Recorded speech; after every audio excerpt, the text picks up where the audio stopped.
Cognizant to the needs of our learners, parents, and teachers, the Department of Education provided us with powerful tools for productivity that will allow us to foster critical thinking skills, problem-solving skills, communication and collaboration skills to be compassionate, responsible global citizens. Join us and discover new ideas in our series of professional development training program with the ICTS Edtech Unit and Microsoft Education Philippines. Together, we will equip our learners and empower our fellow educators for a dynamic future.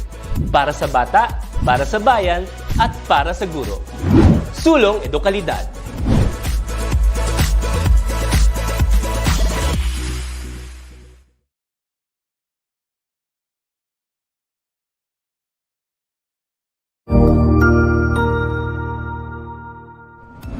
Magandang araw, Sir Wilbur po, at your service. Narito ang ETUlay upang gabayan ka sa inyong pag-aaral upang lubos na maunawaan ang iba't ibang paksa o subject. Ang ETUlay ay isang free online tutorial class na pinangungunahan ng ICTS Educational Technology Unit sa pamumuno ni Undersecretary Elaine Del B. Pascua. Ang programang ito ay hindi lamang para sa mga bata, kundi ito rin ay magsisilbing gabay sa mga magulang at mga guro kung paano nila ituturo o gagabayan sa bawat asignatura ang kanilang mga anak o mga estudyante. Sa kasalukuyan, ang self-learning module mula sa rehiyon ng Calabarzon at kilala sa tawag na pivot ang ginagamit sa ating ETUlay online class. Kaya ano pang hinihintay ninyo? Ihanda na ang inyong mga ballpen o lapis, papel o kwaderno at samahan kaming itulay ang pagkatuto para sa bawat batang Pilipino. Sama-sama tayong magtutulungan para malampasan ang mga hamon sa panahong ito. Halina't matuto kasama ang inyong online tutor sa oras na ito.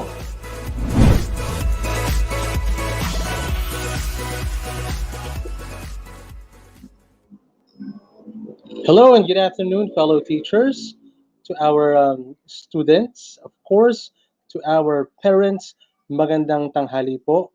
Welcome po to our ETUlay online tutorial for the subject English 9. We are on the third quarter of week 6. Our topic for this afternoon is appropriate feedback to a specific situation. My name is Tutor Jester, and I'll be with you from 3 o'clock until 3:40 in the afternoon. We are live and loud from the different Facebook and YouTube accounts of the Department of Education. Kumusta po kayo? Watching from Cebu City, that's Annalisa Montana Cabanio. Watching from, what is that specific place? It's Solly Lacson. Thank you so much po. Right, I would like to thank, of course, our SDO Pasig for allowing us to use their module, specifically and particularly to the development team of the self-learning module of the SDO Pasig, headed by the writer, Ma'am Corazon M. Arbasto, the editor, Rochelle M. Aceitono, reviewers, layout artists, and the entire management team. Good afternoon, and thank you so much. All right, so we are on the third quarter, week 4, and at the end of this session, you are expected to provide appropriate and critical feedback or reaction to a specific context or situation. From Pampanga, thank you so much for watching. Ma'am Solly Lacton. All right, so let's have a review of the previous lesson of what you had with Shooter Just Let You Know last week. I wasn't able to be with you last time because meron akong inaasikaso lamang po. But now I am with you already. Encircle the letter of the correct answer. If your answer is faulty logic, identify its type. This things has something to do with the topic that you had with Sir Jess last week. Number 1, what do you think is the example of it?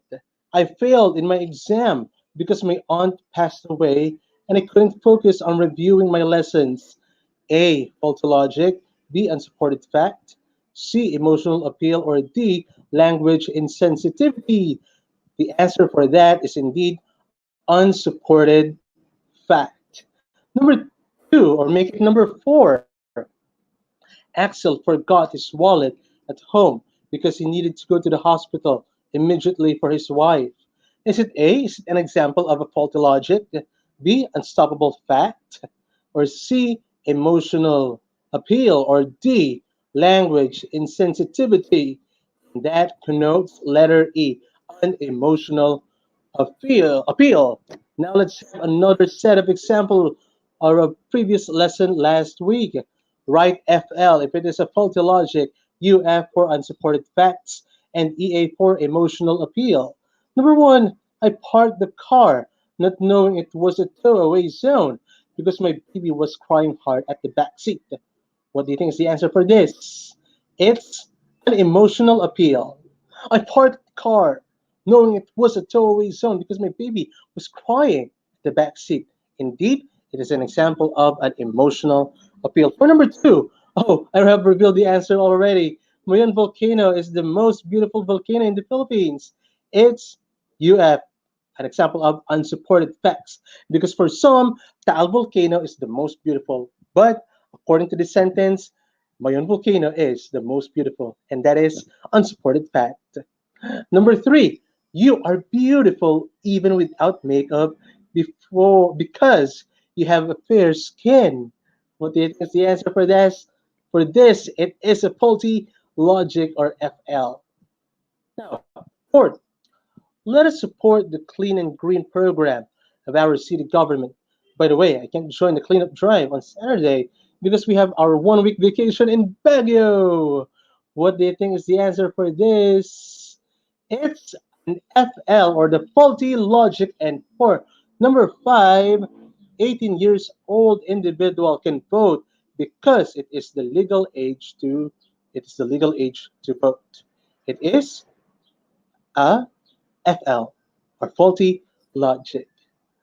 We can see faulty logic almost everywhere.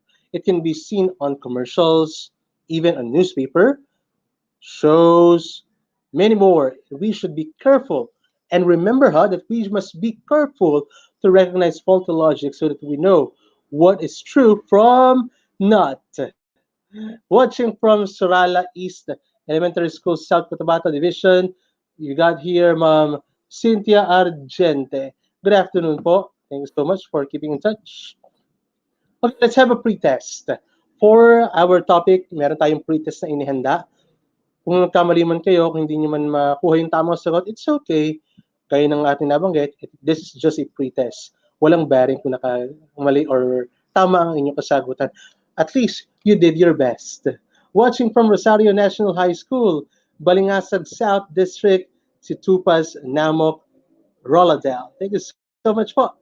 Ronald Ocampo 9 Unity, Apalit High School. Thank you so much, Bunso, Ronald Ocampo. For sure, your teacher is really happy upon knowing that you are with me this afternoon with our online tutorial. Okay, number one, it is a feedback that is planned and systematically scheduled into the process. By the way, Ronald and company, don't hesitate to answer Kung mali ang sagot, okay lang yan. It is a feedback that is planned and systematically scheduled into the process.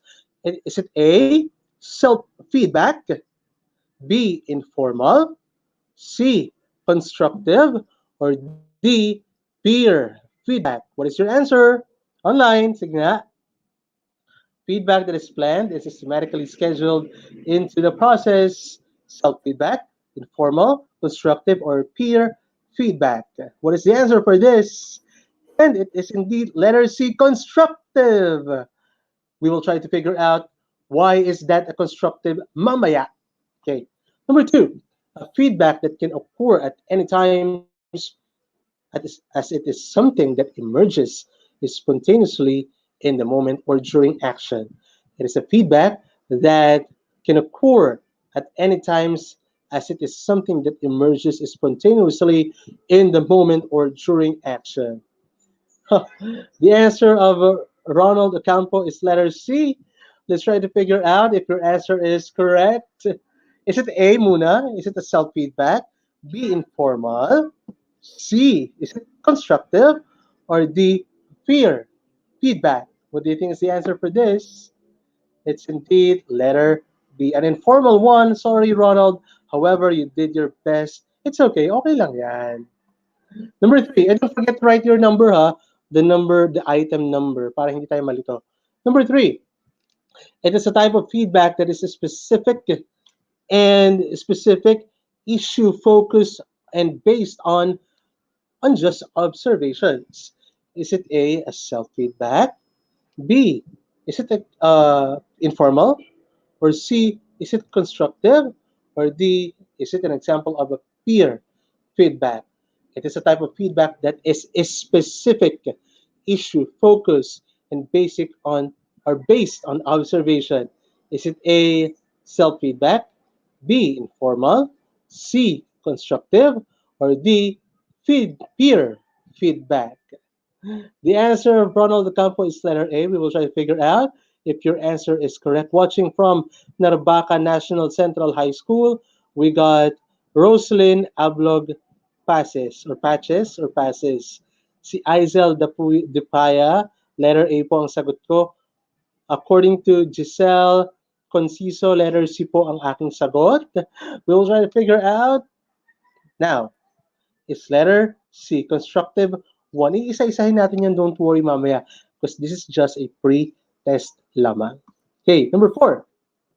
It is a feedback that is given by a classmate or someone in the same level as the receiver of the feedback. From the word itself, mga mag-aaral, feedback that is given by a classmate. So, ka-level nyo lang. Ka-level nyo yung thinking, yung ability, yung edad, or someone in the same level as the receiver of the feedback. So what do you think is it? Ano kaya? Is it A, self-feedback? Ikaw ba mismo? B, informal one? Is it C, constructive? Or D, is it an example of a peer feedback? What do you think is the answer for this? According to Giselle, it's letter C. Let's try to figure out.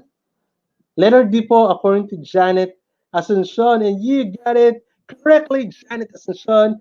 You got letter D. It's indeed a peer feedback. When we say peer, yung kaedad natin, maaaring kaklase, ano pa ba? Kaibigan na kaedad natin, di ba? Yan. Okay. For number 5, it is the ultimate goal of feedback for learning. What do you think is the answer for this?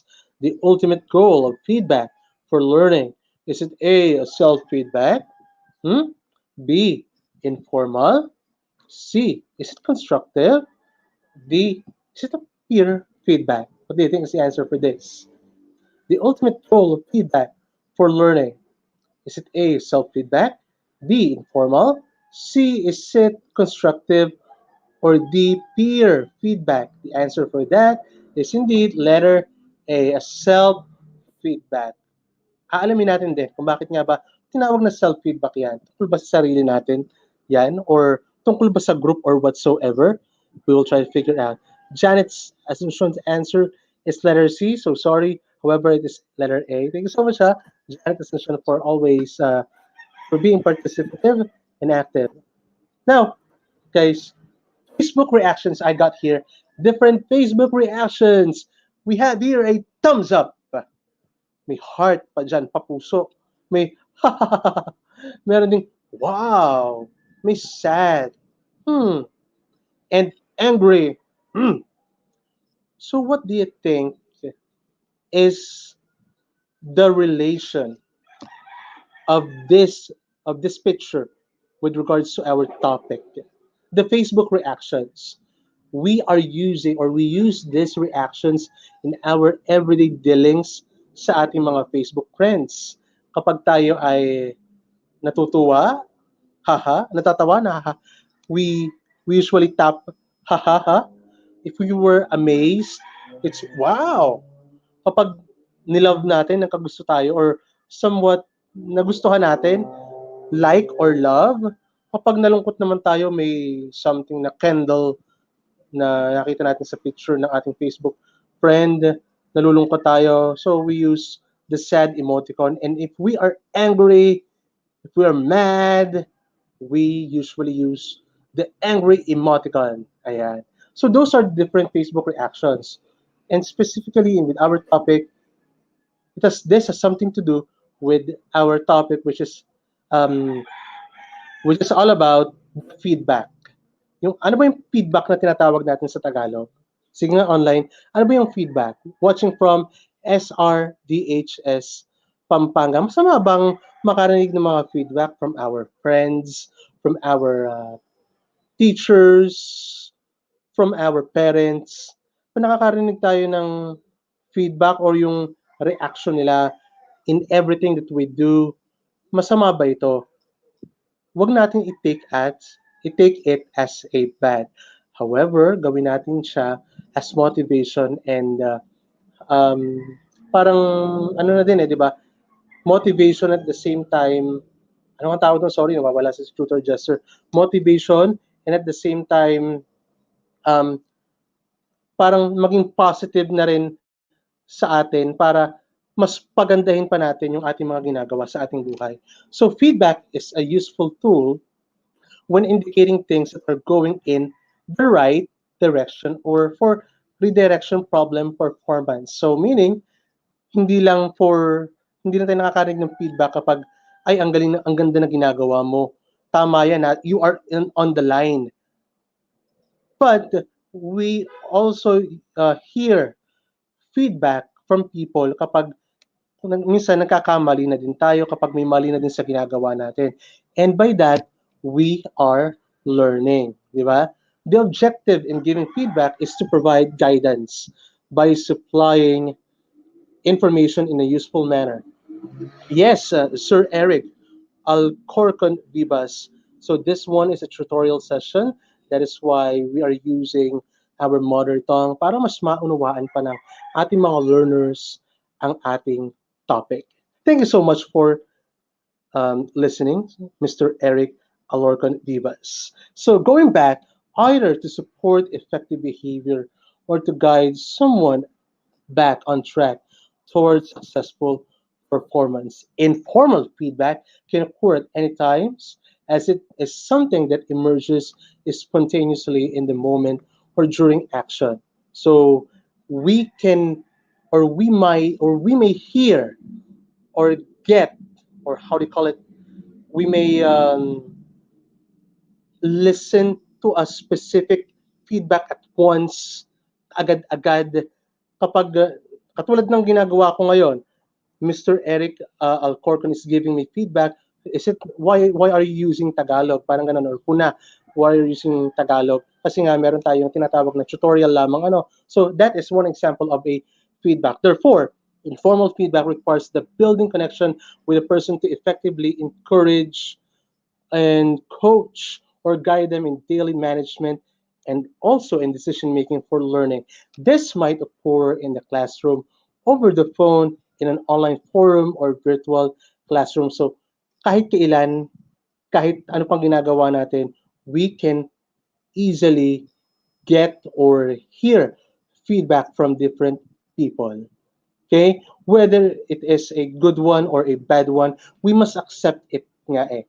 Kasi for our betterment din. Lalo na kapag we usually hear feedback na negative, gawin natin yan as our motivation to become, to have a better outcome sa susunod. Listening and watching from SDO Mabalacat City, for Mr. Meal, Mark Edward, feedback means the reaction, approval, and process that requires constant attention. That is from Mr. Meal, Mark Edward. Maraming salamat, Sir Meal, ang ating idolo from Dallas Elementary School. Manood din kayo ng kanyang radio program for his learners na kinder. Follow nyo lang yung Dallas Elementary. Okay. Peer feedback naman does not need for teachers to be the only experts within a course. Kapag fear naman, yung peer na tinatawag natin, it has something to do with yung ka-level natin, yung kaedad natin, di ba? With basic instruction and ongoing support, students can learn to give quality feedback, which is highly valued by peers. Providing students with regular opportunities to give and receive peer feedbacks, it enriches their learning experiences and develops their professional skill set. When I was in grade 2, I still remember when I was still a grade 2 learner or high school, yung teacher namin sa Araling Panlipunan, she is letting us to give feedback sa kapwa namin, estudyante. Not only her who gives feedback, but also yung kapwa mag-aaral nagbibigay ng feedback para mahasa na din kami sa pagbibigay ng feedback or para how do you call it, mapahasa pa din namin yung aming kasamahan o yung aming kaklase na ganito yung kailangan niyang gawin. And not only that, pati din sa sarili namin, ay, may marirealize kami na we need to do this as well. Okay? Right. Self-feedback naman. Self-feedback is the ultimate goal of feedback for learning. Napakahalaga nito. During the provision of feedback, teachers have the opportunity not only to provide direction for students, but to teach them through explicit modeling and instruction, the skills of assessment and goal setting, leading them to become more independent. When we say naman self-feedback, kapag sa tingin natin na we need to change something, so tayo na try to reflect, try to evaluate our own selves, our own output. Ay, meron pa pala akong igaganda. Pangit pala yung nagawa ko kanina. So, by that, by self-feedback, maitatama mo yung mga nais mong itama para mas mapaganda pa yung service na maibigay natin. Formal constructive feedback is providing useful comments and suggestions that contribute to a positive outcome, a better process, or improved behaviors. It provides encouragement and even support, corrective measures, and direction to the person receiving it. Yeah, knowing how to give constructive feedback is a valuable skill. I still remember my teachers. He parang sa music teacher ko siya nung kay elementary. He is always giving us a formal constructive feedback na kailangan naming galingan pa on this note, on this kind para mapaganda pa namin yung boses namin or what. So, kaya malaking tulong din yung mga binibigay sa atin ng mga teachers. Kaya mga students, kung napapagsabihan naman tayo ng ating mga teachers na kesyo, ay hindi maganda yung nagawa mo, hindi maganda yung output mo, okay lang yan. Maganda naman yun para maipabuti pa din natin yung ating resulta, yung outcome natin, yung mga project natin para may mas maganda pa tayong ibibigay sa mga susunod nating mga projects or assignments. Okay, so that is formal constructive feedback. Good afternoon, JKB Velasco, grade 9, St. Andrew. Wow, Catholic school, ha? Catholic school, if I'm not mistaken, St. Andrew, watching from Etchaga. Yeah. Etchaga National High School. Pangalan lang yung section na yan. Grade 9, St. Andrew. Thank you so much. Feel free to share this video, JK Velasco, para mas madaming ma-reach na grade 9 learners ang ating pinag-uusapan this afternoon. Okay, now, write the kind of feedback that is being described in each item. Kanina, we have discussed this feedback. Ngayon naman, you are to write the kind of feedback. Ano bang kind of feedback ang pinapresent?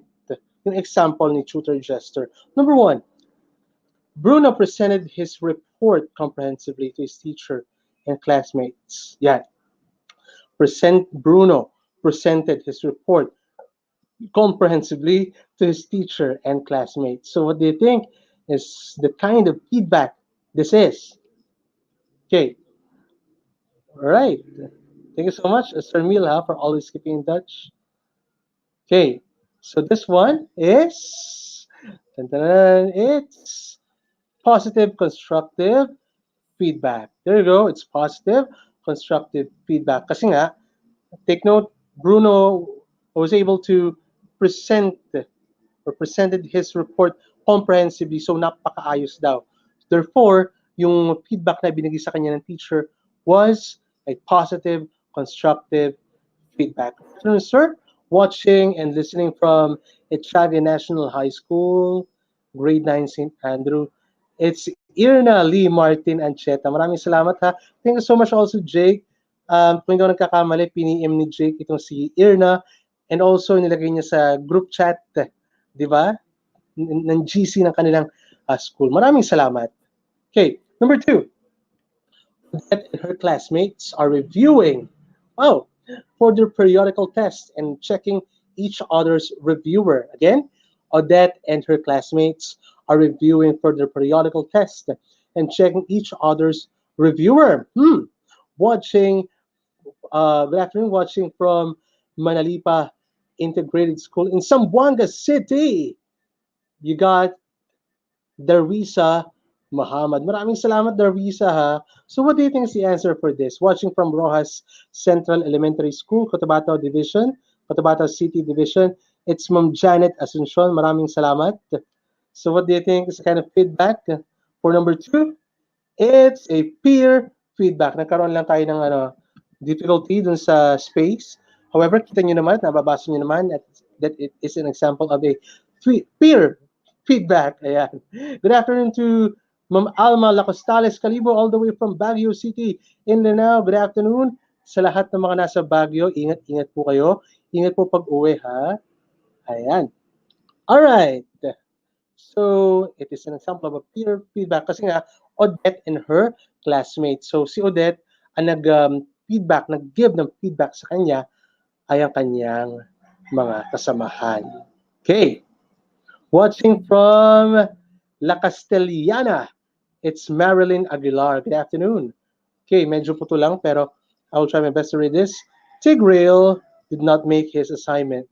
Or Tigreal did not make his assignment. So what do you think this kind of feedback is this? Online, sige nga. It is indeed a negative constructive feedback kasi nga hindi siya nakagawa ng kanyang assignment. So therefore, Tigreal would be able to hear a negative pero constructive feedback naman. Good afternoon, Sir Jester Pagkaliwagan from Lanao del Norte National High School, Comprehensive High School. Maraming salamat, Ma'am Alma. Oy, you got it correctly. Eric Alcorcon Vivas, that's a negative feedback. Thank you so much. Okay. Next, number four. Yeah. Thank you so much, Maurice Cipole Galaza. Negative feedback po according to Mark Edward kay Sir Neil, ang ating idolo from Dallas Elementary School. Number 4, Cecilion, yun ang name niya, Cecilion. Cecilion is a high school teacher and he is thinking of a new way of teaching his students. Did not make, sorry for the error. This is an example of a self-feedback because he is assessing his previous teaching style and trying to use a new style of teaching. Number 5, the teacher prepared a pen and paper quiz after their lesson about verbs. This is indeed a formative assessment. Alam naman natin, di ba, kapag natapos yung isang lesson tapos nagbigay yung ating teacher ng agad-agad ng pen and paper quiz, that is an example of formative assessment. Pwede siyang i-record at pwede namang hindi. So, kung ako naman sa mga estudyante, you need to give your best para kung record man yan or hindi, still, hindi ka guilty, di ba? Good afternoon, good PM, still watching from Cotabato Division. Keep safe, sir. Maraming salamat, Ma'am Cynthia Argente. Maraming salamat for always keeping in touch. Kindly share naman po this video para mas maraming ma-reach ng ating mga estudyante. Now, let's continue our activity or activities. Again, you are to provide the feedback that is needed in each number. For number 1, the mother of Leslie saw her not doing the household chores and immediately got scolded. So what do you think is the answer for this? The mother of Leslie saw her not doing the household chores and immediately got scolded. Hello po. It's Jody Sandoval. Maraming salamat. Watching. It's Nika Jean Cepole. Thank you so much, ha? Okay. All right. So what do you think is the answer for this? For number 1, it is indeed an informal feedback. Okay, number 2, the teacher of Mia noticed that she consecutively gets perfect scores in her exams. Kayo ba ganyan, mga mag-aaral? The teacher of Mia noticed that she consecutively gets perfect scores in her exams. Sana all, mga students natin. Although, huwag naman kayong manlumpo if you were not able to get a perfect score. So, katulad ni Mia, give your best shot na lang. Okay? All right. Ma'am Alma, maraming salamat. And to all the Almanatics, kay Sheen, kay Sir Jack, also to Ma'am Eileen, Ma'am Michelle, Sir Abhil, Sir Edson, and to everyone, Almanatics there. Thank you so much. According to Eric Alorcon Vivas, sir, that is an example of a positive, constructive feedback. Merlita Ligas, it's Ememe Ligas, Ememe.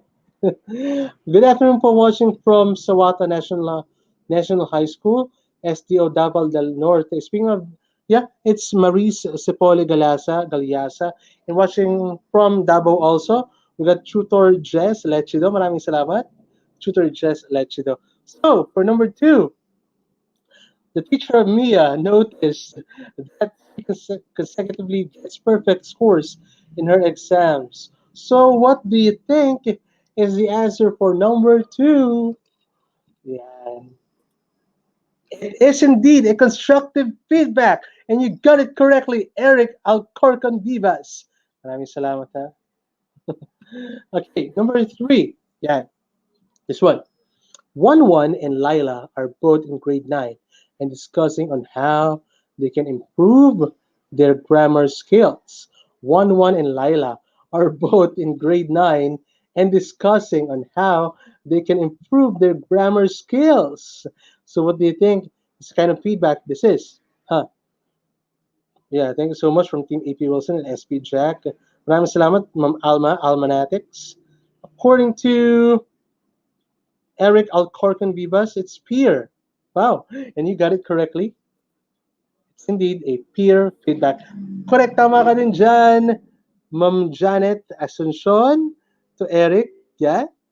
Uy, thank you so much, MM Ligas, for that compliment. Actually, globe ako. Hindi ako smart. Joke lang. Anyway, so let's proceed with the next one. For number 4, pinapatawa ko lang kayo kasi at this hour, talagang nakakaantok. However, maraming salamat sa pakikiisa kay Tutor Jester and for being with me this afternoon, this 3 o'clock until 3:40. Moskov is reviewing his essay and thinking where he went wrong to get a low rating.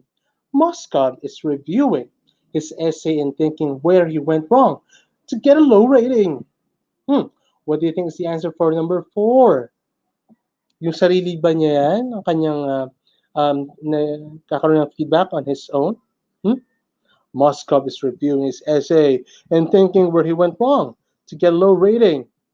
Maurice Cepole Galiaza, maraming salamat. Thank you so much. To Irney,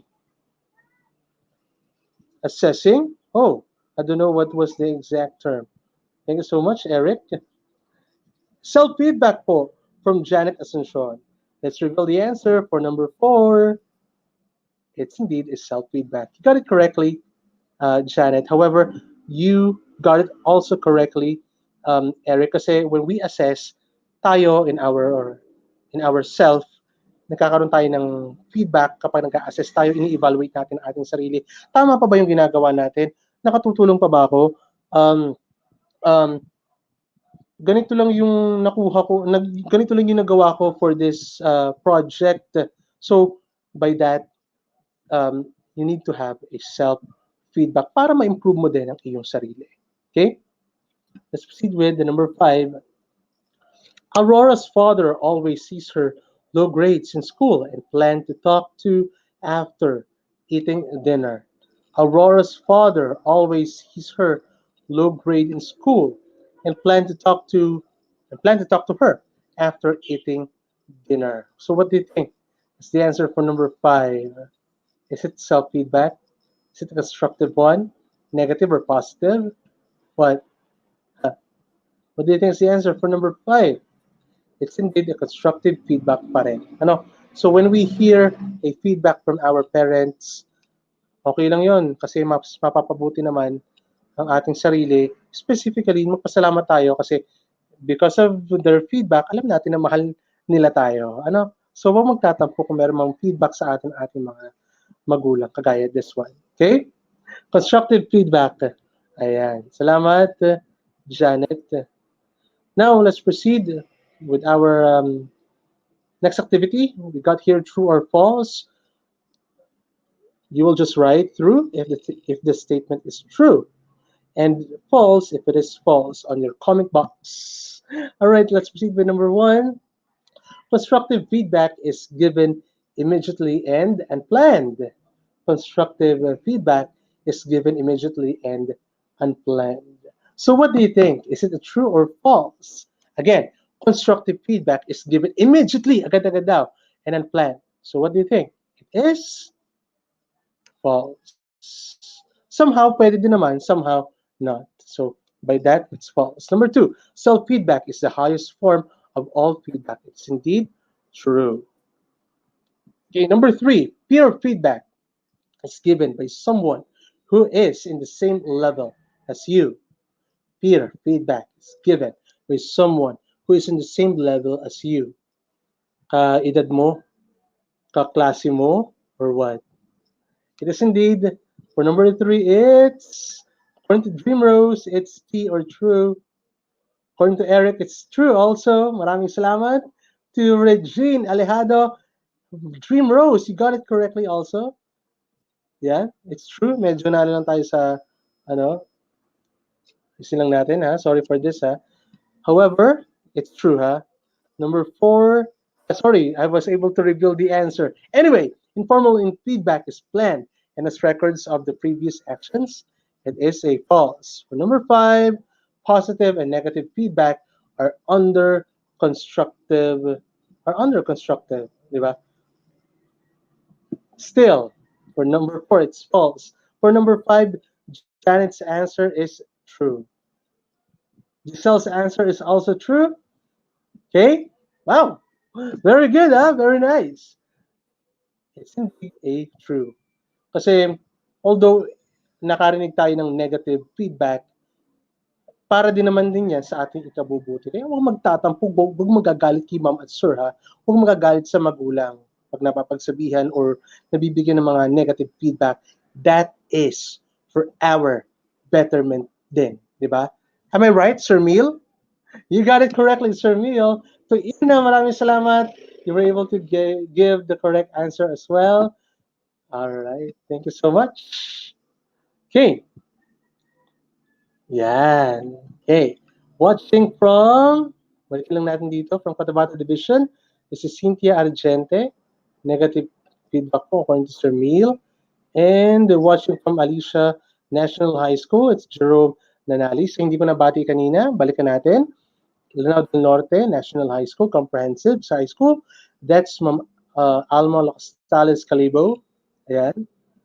Na nasa Baguio ngayon. Good afternoon, watching from Manalipa Integrated School in Zamboanga City, from Rojas Central Elementary School, Cotabato City. It's Janet Asuncion. And of course, also, yan, watching from Echague National High School, it's J.K. Velasco. Maraming salamat sa lahat ng nakasama ni Tutor Jester for this afternoon. So, don't forget, choose English Day every Tuesday from 1 until 4:20 in the afternoon. Kasama niyo siyempre mga English tutors. At kung mapapansin niyo, nagtatagalog si Tutor Jester. Sa mga bago pa lang sa ating ETUlay tutorial, nagtatagalog yung ating mga English tutors para mas ma-reach ng ating mga tutors ang ating mga mag-aaral. Okay? Alright. So maraming salamat. Again, this is Tutor Jester. Thank you so much for keeping in touch with me. Maraming salamat. And huwag kakalimutan mag-aaral, ha. Mag-aral na mabuti para buhay natin ay bumuti. Okay? Up next is Tutor Maribel for English 10. This has been Tutor Jester. Goodbye.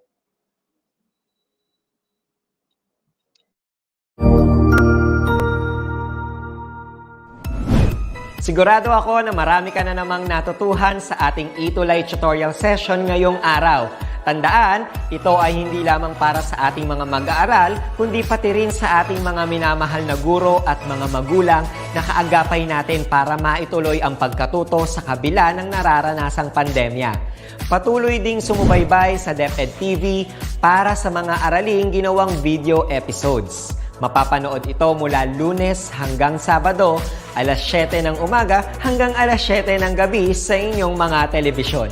Abangan bukas mula 1:00 ng tanghali ang iba pang aralin sa ating ETUlay free online tutorial session sa Filipino.